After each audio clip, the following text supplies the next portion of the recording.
हरे कृष्णा, सभी को राधे राधे। तो देखिए, अनंत चतुर्दशी का व्रत बहुत ही पावन पर्व होता है और अगर व्रत ना कर सकें तो सभी को पूजा पाठ अवश्य करना चाहिए और इससे भगवान श्री हरि विष्णु की कृपा सभी पर बनी रहती है। तो अनंत चतुर्दशी की पूजा किस तरह से की जाती है और अनंत सूत्र कैसे बनाया जाता है, ये वीडियो मैंने पिछले अपने चैनल में डाल दी है, आप वहां से देख सकते हैं। तो अब हम जानेंगे अनंत चतुर्दशी के व्रत की कथा। तो कथा करने के लिए हमें हाथ में कुछ पुष्प लेने हैं और कुछ तिल लेने हैं, क्योंकि जब हम विष्णु भगवान की पूजा करते हैं तो तिलों का बहुत ही ज्यादा महत्व होता है। तो आप चावल की जगह पुष्प और हाथ में तिल ले लें और एक जल का लोटा पास में रख लें और कथा सुने। कथा इस प्रकार है। एक बार महाराज युधिष्ठिर ने राजसूय यज्ञ किया और यज्ञ मंडप का निर्माण बहुत ही सुंदर व अद्भुत रूप से किया गया। उस मंडप में जल की जगह स्थल की जगह जल की भांति होती थी। इससे दुर्योधन एक स्थल को देखकर एक कुंड में जा गिरे।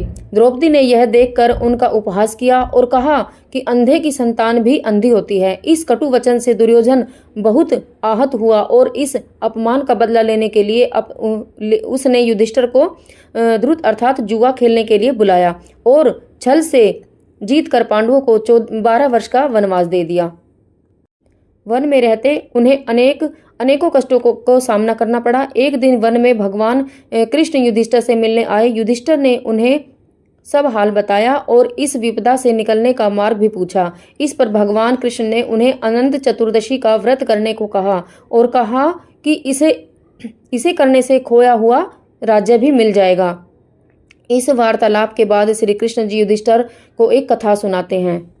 प्राचीन काल में एक ब्राह्मण था। उनकी एक कन्या थी जिसका नाम सुशीला था। जब कन्या बड़ी हुई तो ब्राह्मण ने उसका विवाह कौंडिन्य ऋषि से कर दिया। विवाह पश्चात कौंडिन्य ऋषि अपने आश्रम की ओर चल दिए। रास्ते में रात हो गई और जिससे वह नदी के किनारे आराम करने लगे। सुशीला के पूछने पर उन्होंने अनंत व्रत का महत्व बता दिया। सुशीला ने वही व्रत का अनुष्ठान कर 14 गांठों वाला डोरा अपने हाथ में बांध लिया। फिर वह पति के पास आ गई।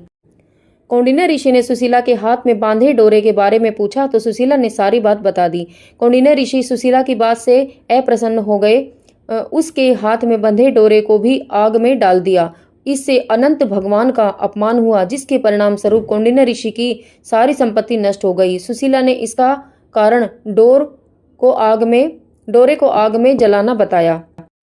इसके पश्चाताप की अग्नि में जलते हुए ऋषि अनंत भगवान की खोज में वन की ओर चले गए। वे भटकते भटकते निराश होकर गिर पड़े और बेहोश हो गए।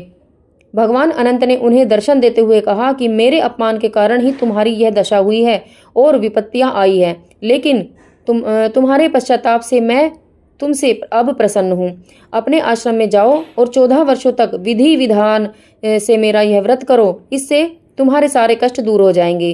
कौंडिन्य ऋषि ने वैसा ही किया और उनके सभी कष्ट दूर हो गए और उन्हें मोक्ष की प्राप्ति हुई। श्री कृष्ण की आज्ञा से युधिष्ठिर ने भी अनंत भगवान का व्रत किया, जिससे पांडवों को महाभारत के युद्ध में जीत मिली।